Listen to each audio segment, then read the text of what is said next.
Hey everyone, welcome to today's episode on Topic to Topic. Today we're diving into something I've always been curious about. How do cybersecurity experts investigate incidents using Splunk? Where do they even start?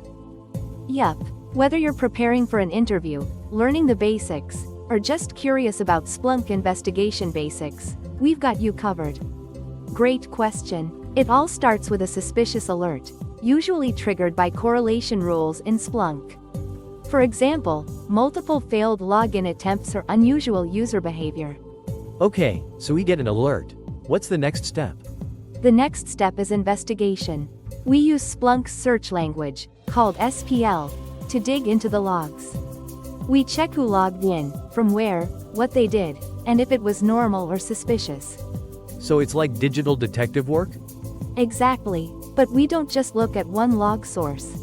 We combine logs from firewalls, DNS, endpoint protection, and Active Directory to get the full picture.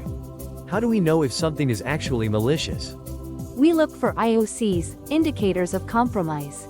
Things like suspicious IPs, strange login times, unusual PowerShell activity, or known malware file hashes.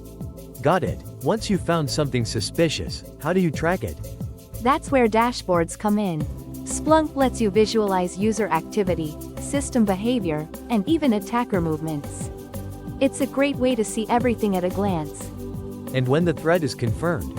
We document everything, alert the response team, and isolate affected systems if needed.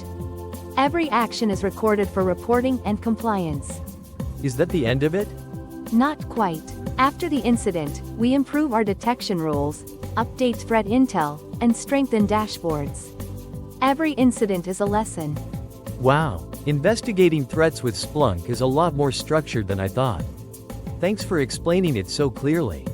Anytime. And for everyone watching, logs don't lie.